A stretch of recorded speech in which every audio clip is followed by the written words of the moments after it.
and welcome to another episode of Unstoppable Overcomers. And I'm your host, Dorothy O'Dell, for this evening. I want to give a shout out to our first sponsor of today's show. If you have ever been in the need for an essential oil, then you definitely want to contact Bonnie. So go to www.beoilywithbonnie.com or give her a call or text at 810-414-0929. With that, I have the distinct pleasure of bringing Kelley Porter to the screen. Welcome to the show, Kelley. Hello. Hi, Dorothy. And how are you today, ma'am? Doing great. This is a pleasure. Thank you for having me. Absolutely. Absolutely. So can you share with our audience a little bit about who you are and what it is that you do? Yes. So I am a recently retired new home sales professional in the Houston, Texas area. And I retired because I had a couple of experiences in the past year where a couple of my children came close to death. And I decided that it was time for me to heed the call of service to others. And just heed the call of following your passion. So before I got into new home sales, I was a working artist. And I ministered to high school students, my son's school. And so I'm returning to my art practice and starting a coaching business to empower women to really embrace their power and their instinct and intuition, because it will never steer them wrong. And unfortunately, so many women, they don't heed that. They don't listen. So yeah, that's what I'm doing now. I love that you said that, because the moment I didn't follow my gut is the moment I got myself into a giant pile of horse poop, let me tell you. Because as women, we want to give people the benefit of the doubt, but then when our gut says hell to the no, and you still go into the rushing fire, you get burned. That's right. Yeah. It's like it happened. It has happened 98% of the time that I didn't trust myself. So I think you learn it over time. You have to learn the voice, and the whole body sensation is what it typically, at least that's what it is for me. It's a whole body sensation. And there's this inner voice of prompting that you have to learn to listen to and learn to trust. Absolutely. 100%. So Kelley, can you tell us a little bit about your overcoming story? Because I know that this is a powerful story. So for anybody out there listening, just wait, because I don't want to give it away. So Kelley, share with us your overcoming story. Yeah, thanks. So when I was married, I'm currently married to the love of my life, Jason. But before we were married, I had been in a marriage for 20 years. And this man is the father of my 6 children. And it was a very emotionally abusive relationship. His manipulation of me served to belittle me and keep me in a very low place.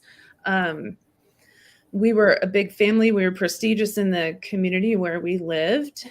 The kids were all successful. I was a homemaker for 17 years. But he was gaslighting me the entire time. So he would say things to me like, it's a good thing you're not out there in the business world because you would never survive. You're not strong enough.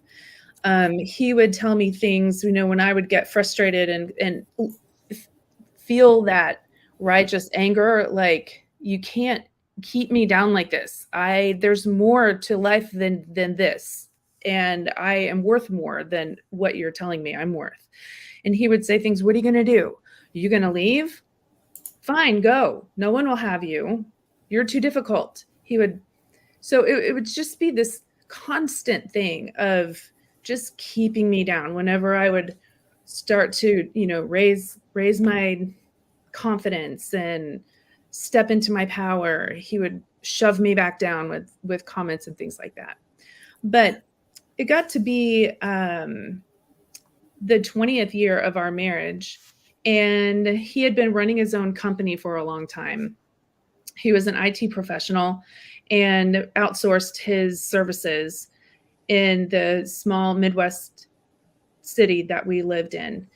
And all of a sudden, one day, he started losing clients right and left. And then he took a trip out to Hawaii and came back and said, "Hey, we've got an opportunity here. And this company is creating a business development position for me. It's an IT company, and they want me to come and build their business." So, being from a military and oil business background, where my mother was a stay-at-home mom, my dad got transferred a lot, and when dad's job changed or he got a new opportunity, we went. There was just no question. So we went. We went to Hawaii, and we lived on the island of Oahu for several months. And it was very challenging. We were completely isolated. He had done his best to isolate me from my family who lived nearby when in our Midwest town. Um, I understand from my mother, she told me a story one time that she and my dad had gone to or had come up to our town to watch a football game of my son's. And I guess my husband had stopped them and told them that they were not to come anywhere near me and the kids Wow. in the stands or anything. So they watched the football game from afar. And I never knew this story until I, much years later when I was free of this relationship. So he had served to isolate me from my loved ones, but now he literally was taking us all halfway across the world to the island of Oahu, and it wasn't going well. We had a beautiful home. We had a 3,200 square foot U-shaped home with a lanai and a pool in the middle, and it was on 3/4 of an acre. It was a beautiful place. Obviously, it's Hawaii. But the things that were happening in our home and in our family, he would take our children out to, or the older kids. My oldest son at the time was in college in New York City. My second oldest son, Tyler, he was a senior in high school this particular year. And he would take Tyler out to watch a sunset on the beach and just kind of poke him and prod him and be like, "So how's your mom doing? She seems like, I don't know, I can't, she just doesn't seem like she's doing that well." And Tyler would be like, "I don't know, mom's fine from what I can tell." He would tell me that maybe I needed some help, that I needed to talk to someone. He had arranged for me to talk to a psychologist in Honolulu. He drove me to the appointment, told me where to go. It was on the 4th floor of a high-rise building, and I walked in for the appointment, and the psychologist, bless her heart, she said, so what are we doing today?" And I said, "I don't know. I didn't schedule the appointment. I'm feeling fine, but apparently my husband thinks I'm not fine." So it was just things like that.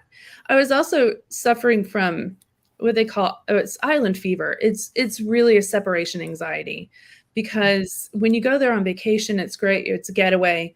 But when you're living there full time, for me, I felt literally half a world away, and I felt kind of trapped on this island. And I would wake up and record my first thought of the day. First thought of the day would be like, "Oh my God, I'm never going to see my mom's kitchen again." Or, "I'm never going to hear my dad wake up in the morning and go, 'Hello, Rose,' to his puppy, to greet her and take her for a walk." It was very, very sad. And I put on a happy face. All of my kids put on a happy face, and we were all just going to make it work, because that's just what you do, right? You just make it work. Right. But it wasn't working. So one day I took my kids, we were going to church there, and I took my kids out, the older ones, out to lunch at a mall. And we sat in the food court, and I said, guys, are you happy here? And, they kind of put on that face and we're just like, yeah, we're doing okay. And I said, if you had the opportunity to go back home, would you want to do that? And they all said, yeah, Mom, we're with you. I mean, really, we don't really like it here. And so I said to them, so there's some things going on between me and your dad, and he's not going to let me go home. And if you want to come with me, you need to understand that I'm not going to ask for permission. I'm going to have to leave. And we're going to have to leave without him knowing that we're leaving. And if you decide to come with me, then you need to know that our family will never be the same. Your mom and your dad will not be together anymore. And they were still, it was a lot of tears. It was very, very emotional conversation, but they were all like, we're with you, Mom. Dad's acting crazy. Dad's acting weird. Right. And so that was probably August. So at that point, I started making plans to leave. I started gathering all of our important paperwork. I started putting the family heirlooms and things kind of all in one place and all kind of out.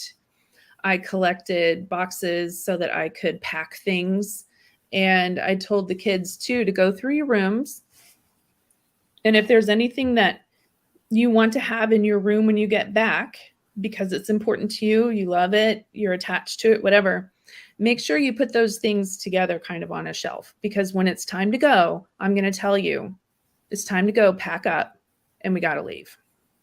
So you're not going to have a lot of warning. So let's just get prepared now. So, yeah, that day came. I don't mean to interrupt you, but that has got to be like a lot to process. Not only yourself, but then your kids too, right? And good for you though, for knowing that you needed to leave, especially at that moment, and acting on that. And I can't imagine being in your shoes. I mean, like I was mentally and verbally abused in a relationship before. So I get the whole like, well, maybe it's just me, maybe I'm making it out to be bigger in my head than it actually is. And did you have those moments where you're like, oh, maybe it's not as bad as I think it is. It must be me and not him. Did you ever get those feelings? Yes, the gaslighting does that to you. It makes you question everything. Right. And there's this sense of there's something wrong, and I can't really put my finger on what it is, because it's not what he's saying, it's how he's saying it. Right. You could repeat it to somebody and say, man, this is what he's doing, this is what he's saying. Aside from the outright insults, like I mentioned before, it's just the way of being. So there was one of the catalysts that finally made me make the decision was, so like I said, I was recording my first thought of the day, but I was also beginning to record the conversations that he and I were having. We would talk about it, like, what is plan B? The kids are being bullied at school. Our home is being vandalized. Our kids' bikes are being stolen. Tyler's soccer cleats were stolen out of the garage. This is not working. What's plan B? And then we'd have this conversation, and I'd go home and I'd get on my computer and I would start typing it out as I remembered it right after it happened, so that I could refer back to it. Because what a person who's using gaslighting is going to do is they're going to change the scenarios. They're going to tell you things like, that is not how the conversation went. Don't you remember? I said this and you said that. That's what we decided on. And in your mind, you're like, that's not how I remember it. So you start to question your sanity.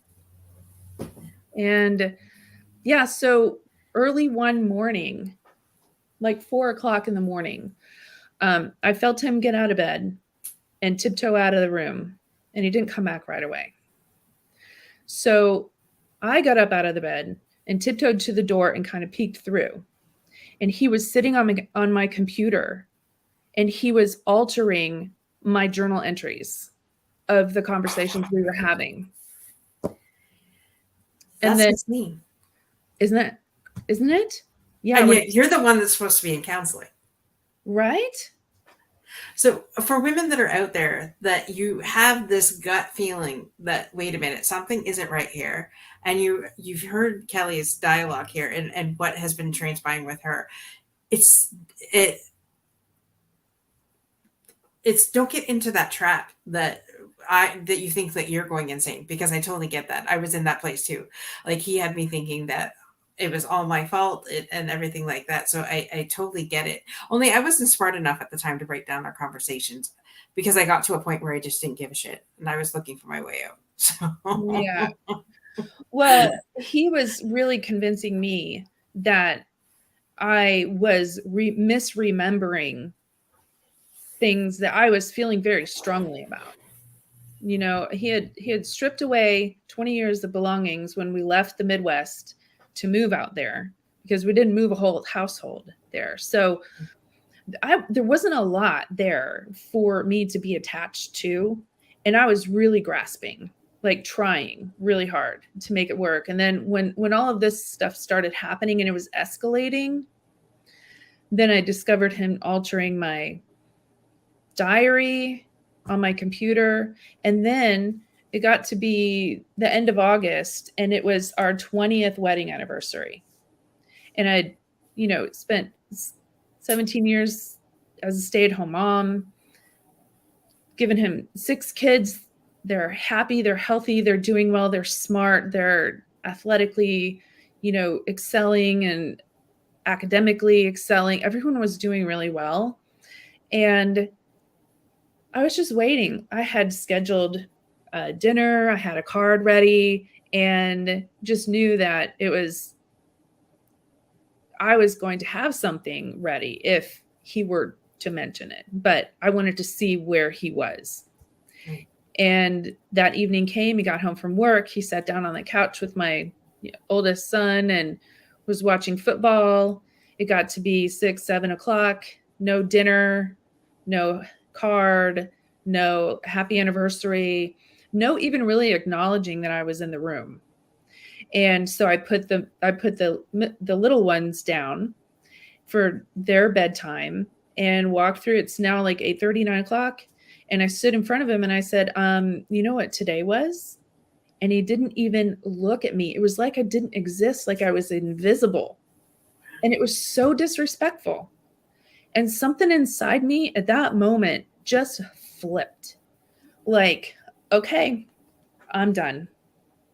I deserve way more than this.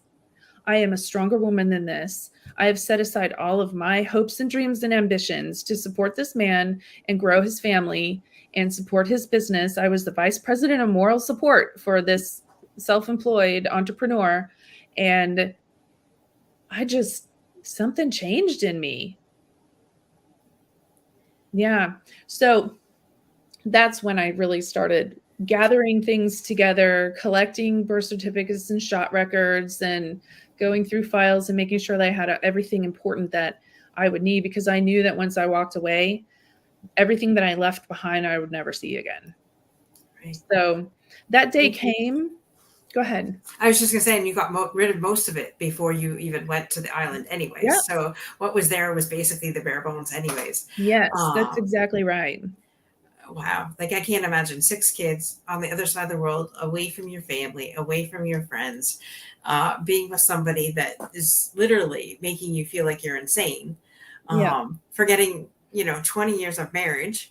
And here you are, trying to keep your sanity, keep the kids going, and just, taking a deep breath each day. Yeah.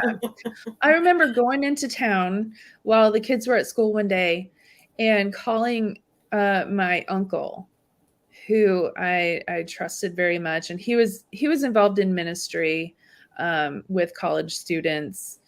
And I always trusted his judgment and his guidance. And I just kept saying, I don't know what is going on here. I can't put my finger on it. But my husband does not have our best interest at heart right now. And I really feel like we're in danger. And it was very confusing because, you know, he's very fundamental Christian and was just like, you have to be careful. He's the head of your household. And, you know, if you just have to honor the family and the hierarchy of the family and everything else. And I don't know, that's a tough situation you're in. I mean, I couldn't get anyone he was the only one that I confided in. Right. And I guess, I forget what it was that was happening on the day I decided to actually leave. But, I think I realized that in his business, he was in IT, and I was very suspicious that he had worked like a wide area network to be able to see the activity on my computer.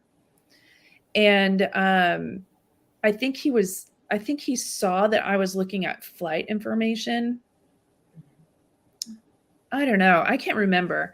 But then one weekend, it was a Saturday, and our family was invited to a beachside house for someone in his company. And I happened to pass by him and a colleague kind of chatting in a corner. And I overheard him saying that he was dipping into our savings every single month to keep us there. And I started to put two and two together, and I'm like, there are 5 kids and me. And if we have any hope of getting off this island, then we need to make a decision and do it quick. Otherwise, we're not going to have the finances to do it. Right. So on the particular day, I think what happened was he saw that I was looking at flight information, and he made a call, and then he made a call to my daughter. And I just felt that gut instinct, that intuition that told me, a whole body, get out now. And so I went to my kids, my little boys, they were 7 and 9. They had friends over, they were playing in the pool. I had just made peanut butter and jelly sandwiches, and I sent their friends home, and I said, "Okay, guys, get out of the pool. We're going to go see Grammy and Grampy." And I went to my other boys and I said, "Today's the day, guys, pack it up. Don't worry about your clothes. Remember that. We don't need clothes. We'll figure that out later." I went to my daughter and I said, "Honey, today's the day. Pack it up." And we packed 13 bags and suitcases, a couple of boxes. We stopped at a UPS store and shipped to my mother that had my grandmother's heirlooms and things in it. And I called my mom and I said, "I can't explain to you what's going on right now, but the kids and I, we have to get out of here, and it has to be today." And she said, "What do you need?" And I said, "I've been to the bank. He's put a freeze on all of our accounts. I can't get plane tickets. I barely have travel money." And she said, "I'll take care of the tickets, get to the airport." And so we did. That's what. Wow. So if you're listening right now and you're in the same situation and you think there's no way that I could possibly get out of this, here's Kelley sharing her story in her testimony that yes, you can. You will find a way to do it, and by using your gut intuition and by saying, "Okay, enough's enough," you can too get out of your situation. And Kelley, that takes courage to do what you did. That takes because a lot of women will go, "Well, I don't have the money. I haven't worked in 17 years. I haven't done this. I'm a mom of 5. How am I going to take care of us?" But you will find a way. Where there's a way, where there's a will, there's a way. Yes, it's absolutely true. Yeah. So the kids and I, we got back to our hometown. It was October, so I needed to get the kids into school as quickly as possible. The home that we left is in Ohio. The home that we left had tenants in it. We hadn't sold it. We had every intention, so I thought, of returning to that home someday. What I found out later was that he had instructed his personal assistant, who took care of all the finances. He and she took care of all the finances, and I just managed the family. He managed everything else. And he had instructed his personal assistant to stop paying our mortgage. And so on my 40th birthday, I found out because our property manager or property management company or whoever was handling the lease called me first thing in the morning because the bank was on their front porch evicting my tenants. Oh my And gosh. repossessing the home. Wow. Yeah, it was just shocking. I mean, and I went from, like I said, we were an upper middle class family in our community. Our kids were successful and popular and doing all the things. And I facilitated a Bible study for multi-denominational students at the high school every Friday morning at a coffee shop. And I did that for years, 5-6 years. Mm-hmm. And when we got back, it was surreal. It was like everything had changed and nothing had changed. I was in my hometown, but the only place that I could find to rent, because I didn't have a job, I didn't have a resume, I didn't have money. He had decided once we left that all I needed to live on with 5 kids under my roof was $1,052 a month. And he sent it to me in 2 checks.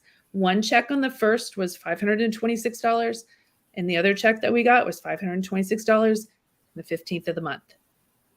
I had to walk because I had no car. I couldn't bring a car. Right. So I had to walk to the school administration building and sign up for free and reduced lunches.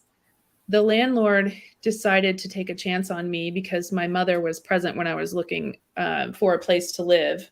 Right. And he said, I trust that you have a good family relationship. I can see you and your mom together. And so I feel like, you'll get a job soon. And if for some reason you can't cover the rent, I see that you've got a backup. You've got a strong support system. Right. And that first day that we moved into our apartment, we because like I said, I came home with 13 bags and suitcases and 5 kids in tow. And that was all I had to my name. Right. No place to live, no car, no furniture, no nothing. But our community rallied around us.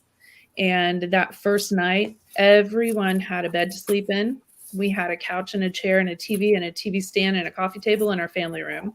We had a dining room table and 6 chairs to sit and have meals together. Our kitchen was fully furnished. We had towels. We had a shower curtain. We had everything that we needed.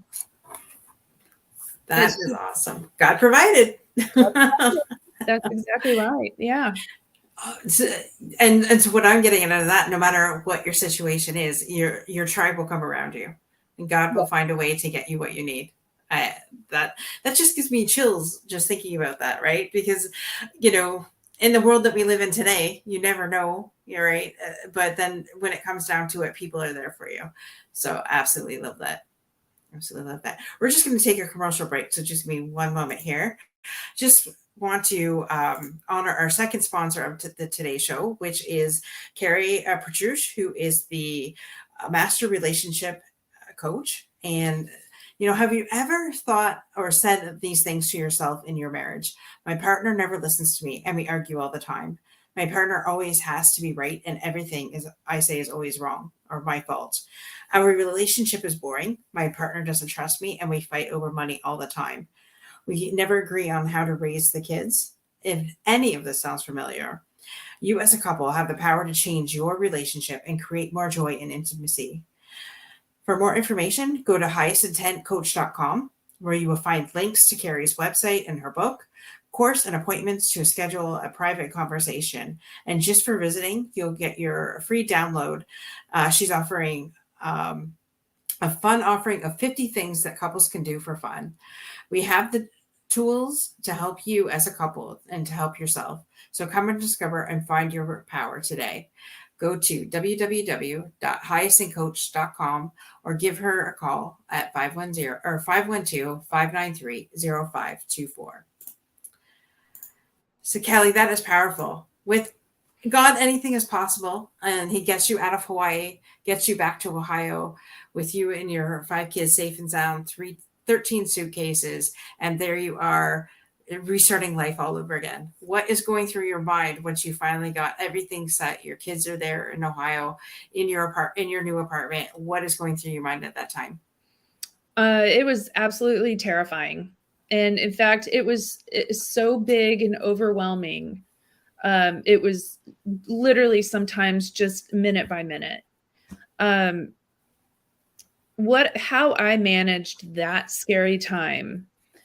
Well, first of all, I have to say it was terrifying on one side, but on the other side, me, for the first time, having separation from my husband and being outside of the manipulation and the control that he had me under. It's like I was under a spell. The fog lifted. And all of a sudden, I could see clearly, I could think clearly, I could make my own decisions without having to consult him and negotiate everything with him. And so that was extremely freeing. And although it was very scary, the way I handled things, because I had to find a job, I had to get my kids into school, I had to figure out a car situation, which my parents thankfully were able to help me with that. There were just so many things that I had to start from the ground up. And when it got overwhelming, I would take out a sheet of paper and I would fold it into thirds.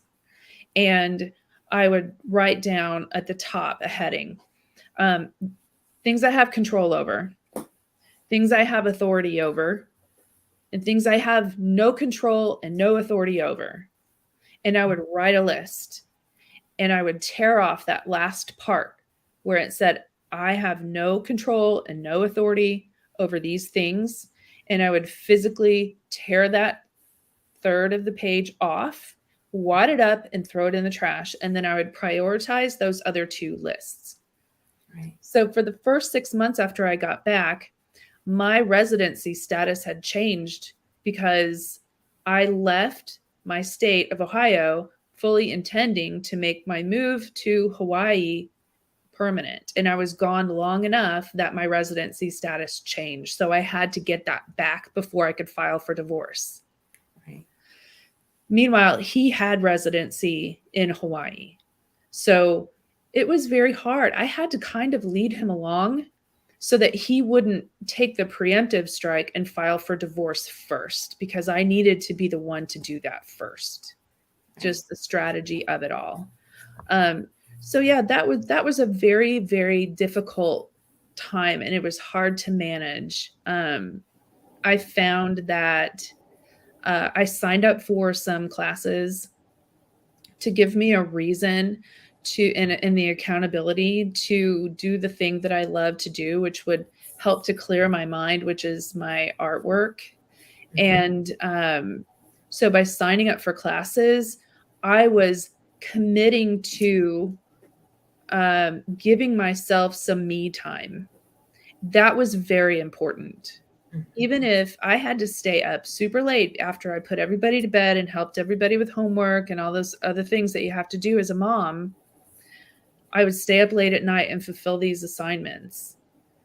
And it gave me something to feel like I'm working towards something positive for my own future, because I didn't know what that future looked like. If I just had to look one day at a time. It was like walking on the sidewalk in the dark, where you are just seeing what's in front of you by what your flashlight is showing you, which is not a lot. Right. So it's basically walking by faith, not by sight. Ooh, for sure. Yeah. Now, did he ever like try and get the kids back or anything like that once you had left, or have any contact with the children once you left? He had a little bit of contact with them. He came back to see them a couple times, but he really just kind of took that as he's footloose and fancy free. He bought a motorcycle. He joined a canoe club so he could go ocean canoeing. He was he got a full sleeve of tattoos. He was like living it up, living it. Wow. Yeah. That's surprising because usually when they're that controlling, then they try and get everything away from you. But hey, Well, whatever works. yeah, he definitely put the squeeze on us financially. I found out later that he had been very financially injurious, as far as he had signed my name to tax returns as an employee of his company when I wasn't. He had taken credit cards out in my name and maxed them out and not paid them back, that I was unaware of entirely. When the home foreclosure started, came to my attention, that's when I really started to discover there's a whole lot more to this financial side that I didn't know that I need to look into, because he really did his best to financially just destroy me. I ended up having to file bankruptcy. I don't even remember which one it was. It's like the bankruptcy that, when good things happen, when bad things happen to good people, kind of bankruptcy.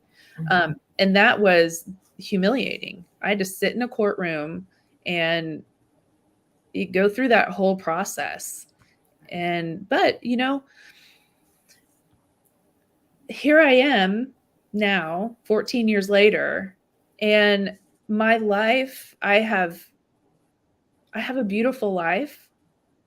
I have an amazing husband. I have a beautiful home, and I drive a nice car. I had a very successful career where I was honored and awarded by the peers in my industry in a very competitive market here. So I was strong enough to get out in the business world and do very well. I didn't get eaten alive, although I was afraid in the beginning that I certainly would, that I didn't have what it took. But it's about persevering and pushing through and just believing in yourself and stepping into your power. And that's the thing that I really want to do with my life going forward, is just help people understand that they are stronger than they think, that there's more out there for them than they could ever ask or imagine or dream. Yeah, absolutely. I love that. And during that time, that transition period from where you were to where you're at today, did you do any healing, like inner healing on yourself and things like that? Like get yourself that kind of help and your children as well? I did. Well, okay. So when I did finally get a job, I was working, I was working part-time at a furniture store, and it was a small outlet, owned by a family-run fine furniture store. And the manager, her name was Veronica, and she had 5 employees, and they were all women. And this little furniture store became my cocoon. And it's like the world, it's almost like God put me in a bubble and only allowed a handful of people inside my bubble during that time. And those women were everything to me. I could walk in the door, and if I fell apart the minute I walked in the door, Veronica was like, "We got it. You go on back there, have your cry, have some crackers, like, get yourself together. Take your time, don't feel any pressure." But yeah, it was wonderful. The right people came to me Yeah. in the right time, and they were exactly who I needed, the personalities that I needed, the strength that I needed, the women to talk into my life that I needed at that time. Right. I love that. I love that because God brings us those people that we need in the moment, right? And I love that you said that having your tribe around you is the only thing that you really need. Right. Well, you tapped into God, God gave you those people, right? And so I love that because that's what happened to me too. Like I was in a Bible study when that happened, and the women just were so supportive and very nourishing, and it's like whatever you need, we've got you. And so finding your right tribe, finding your people, are really important. And if you're listening right now and you think you've got nobody, trust me, God will provide you the people you need. Yes, absolutely. And it was surprising because it wasn't who I thought it would be.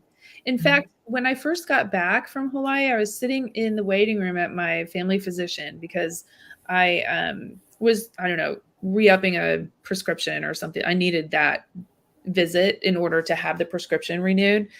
And out walked our children's pastor from the church that we had gone before we left. Right. And the minute I saw him, I burst into tears, and he was like, "Oh my gosh, what's going on?" And I, was crying and telling him everything that happened. And believe it or not, I didn't hear from him or anyone else in the church. Man. But these other women came around, and it was surprising. I mean, there were women from my church. There was one woman from my church who worked at the furniture store. I didn't know her very well, but I had been in youth ministry and knew her sons very well. Another one was a friend of one of my younger sons that I didn't really know. I knew her in passing just because we saw each other at school, but she became a huge figure during that time. Yeah, it was just interesting. And the thing that was good was to just allow it to happen. And it's not like I was making too many conscious decisions because I was in nothing but survival mode and just trying to hang on and trying to keep my kids together and happy and supported also, because they ran the gamut from, second grade to 12th grade.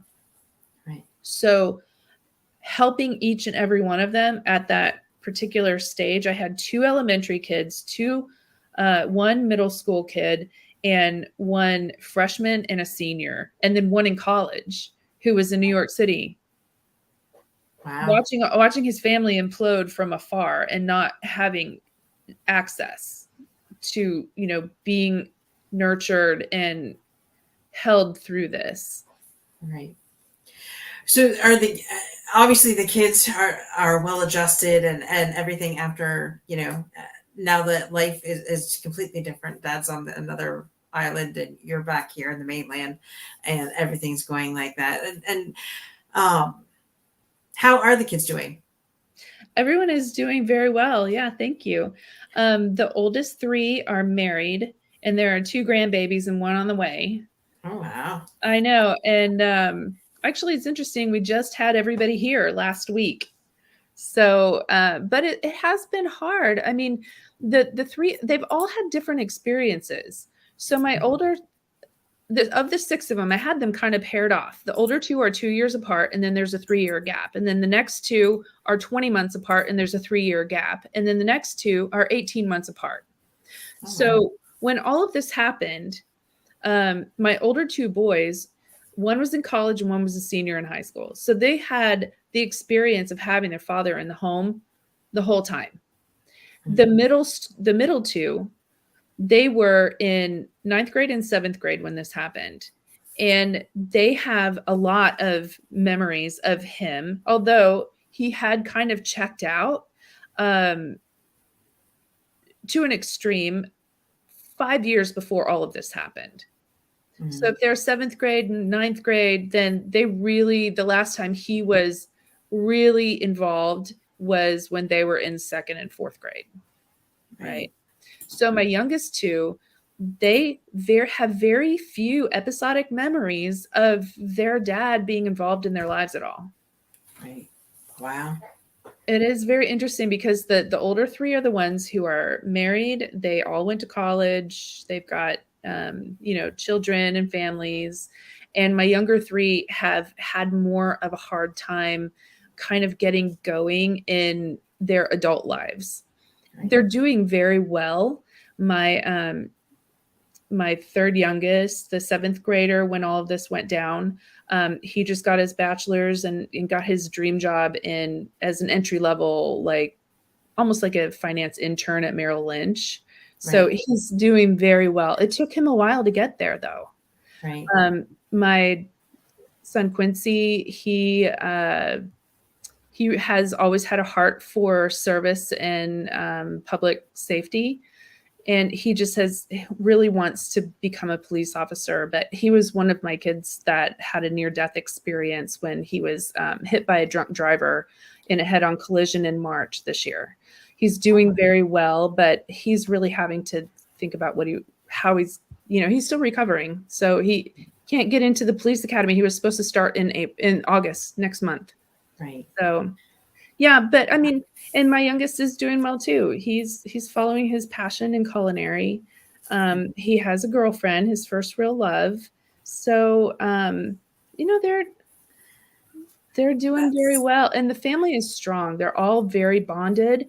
That home that we moved into when we came back, the one where it was furnished for us, the community came together to make sure that, we were taken care of with all the, material needs that we had.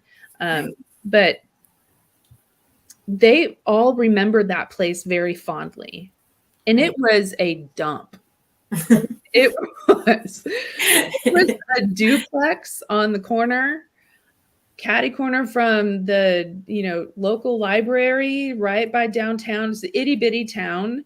And it didn't even have a paved driveway. And when the landlord showed us around the first time, he was like, okay, now you see those walls over there? Do not put a picture on the wall, because if you put anything in that plaster, it's all coming down. Right.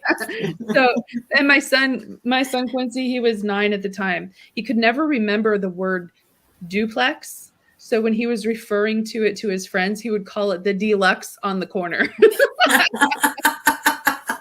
So, I love that. And that just goes to show that as long as there's love, kids don't matter. They'll thrive at anything.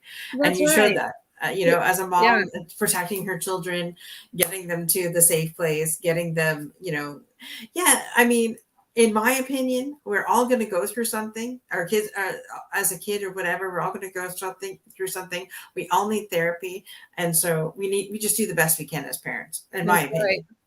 Yeah.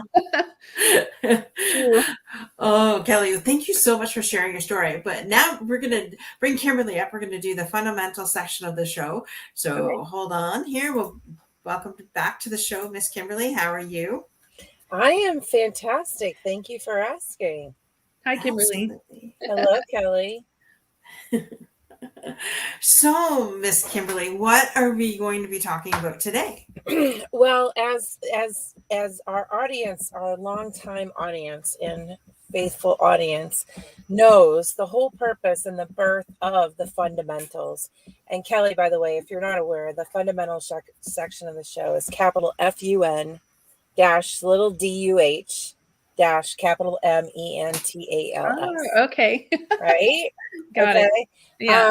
And it was birthed inside of, Dorothy's commitment to have this show go places where it needs to go. Right. Mm-hmm. And my job became to bring that part of, to end the show with whoever's listening, whoever's getting this message that overcoming their particular situation is possible, right? Is that we always leave them on an upswing, right? And, because we don't, our intention, this is a divinely led show, is that they leave with light, not the dark. Yeah. Right. And so, what I do in the green room during the show is I'm praying and meditating, and channeling during the entire 45 minutes of the show. And then I let Holy Spirit point me in what direction he wants me to be pointed in. What's amazing about tonight's show, Dorothy, how many shows have you done? On this one, we've done 119. 119. And on the other one? 77. So very close to 200. 200 episodes. Okay. Yes. Kelley, no kidding. What you just walked the audience through is similar, like it's the same world of my personal experiences as a child. Oh, wow. So when I was 2, my parents divorced at 2. And what's super fun to get to testify to tonight, right, is that my mother and I have gone full circle in the trauma and drama and PTSD and like the whole world of what she had to live through as a mom, right? I only have my experience as a daughter. That's what I got, right? Mhm. And tonight it couldn't have been more appropriate that my mother and I her birthday is 2 days before mine. And we actually celebrated both our birthdays today. Of course, right, Hey, right? happy And birthday. she gave me the most amazing birthday card, right? That like really talks about the journey. Because she just turned 80 and I Wow. just turned 58. She had me when she was 22. Yes, Dorothy, 22. On your birthday's the 22nd. Yes, it is. That's my So this magic is the number. once in a lifetime birthday. Yeah. So I'm bringing all of this forward because in tonight's fundamental section is to ensure that the audience is left with a, a, like what there is for them to be left with, so they're not alone. That when they leave the show or the minute we post what we're about to post, that they realize the show did not leave them hanging. Okay. So, Dorothy, if you would, I'm letting everyone know that this helpline is a direct access to me. Okay. And my team, who will ensure that wherever you are, whatever you're dealing with, anywhere on the globe, we've got your back. Unstoppable Overcomers and Freedom Group Global, which is my main overseeing company, has your back. Okay. There's no fee for this. And now in the prayers and meditations during your sharing, Kelley, it's like, oh, great. There is for us to create this 800 number because it completely feeds into our missions and our companies, which is God, family, then business, Power Couples United, and Radiant Radical Financial Freedom for all of humanity by 2035. Okay. So I want people to really get this, knowing I've lived through this experience and the rich army of support we have available to you at Unstoppable Overcomers and Freedom Group Global joint venture combined, we have your back. So in the world of, God showing up for you, whatever God may look like for you, and especially those of you that are really mad at God or don't believe in God or, whatever, like you're like, don't talk to me about God, call this number. Because that's the one thing I heard in the show, right? It's like, well, trust God, trust God. Well, you know what? Some people who've gone through this experience don't trust God. And that's part of the fallout. That's part of the damage that's happened to them, right? So we want to make sure everyone's included in this audience listening and really trust that we've got you and you are absolutely not alone. Okay. So that was the big thing I saw to add to the show to ensure, what we're out to accomplish in the fundamentals. So with that now in place, Kelley, please, would you share your 3 fundamentals with our audience? I would be happy to. But can I just say one thing? Because one thing you mentioned. So I know that we've talked a lot about how God brought the right people, God brought the right job, God brought, all those things.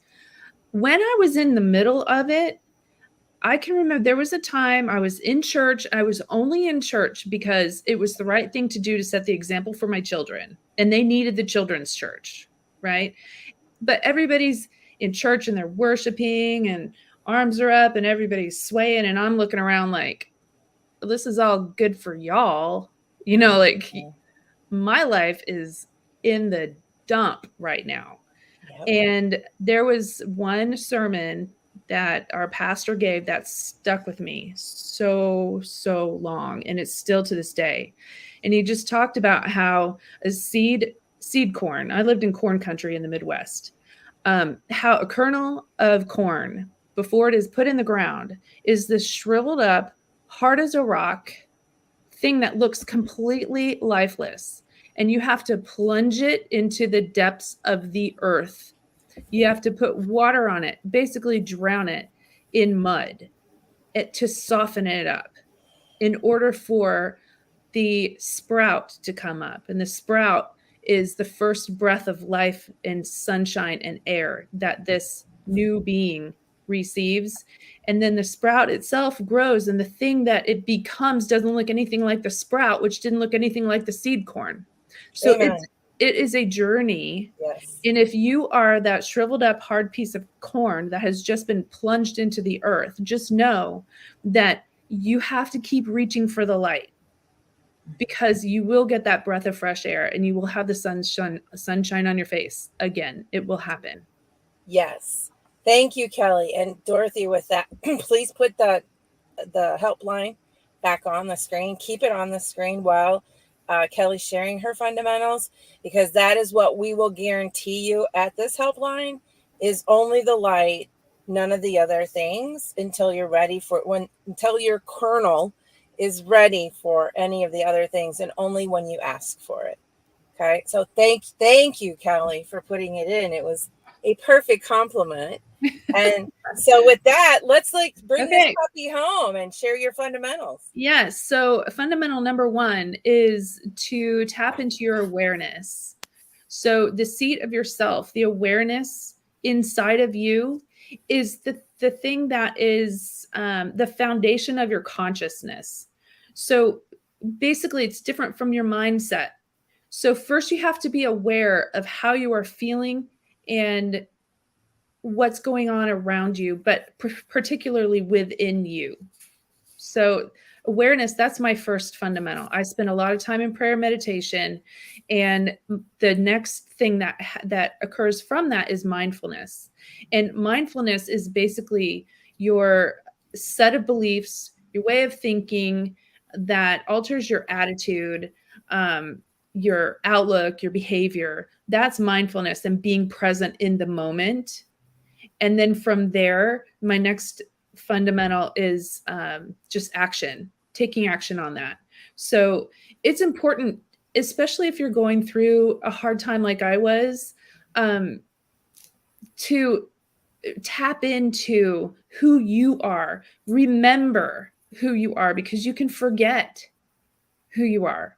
And so those are my 3 fundamentals: awareness, mindfulness, and then action, taking action based upon those things that you discover about yourself, and being truthful and being non-judgmental with yourself and your thoughts. Yummy. Yummy. Those were the perfect 3 fundamentals, especially, I mean, for everyone who listened, I have no question, but especially for anyone who has identified with your story tonight and actually is considering being courageous and taking steps to alter their environment. So I'm so filled up with joy and gratitude for who you are, what this show is, and what we got to provide tonight. So thank you. Dorothy, back to you. Wow, ladies. Thanks, that was Kimberly. amazing. And so, Kelley, we didn't get to this in the first part of the show, but where is the place that you want people to, get a hold of you for more information about your coaching and things like that? Yes. So, like I said in the beginning, I'm just building this. www.kelleyporter.com is my website, which is I'm actively working on it right now. My plan is to launch my first group coaching, plus I have room for 4 to 5 ladies for one-on-one coaching, which I'll be starting in September.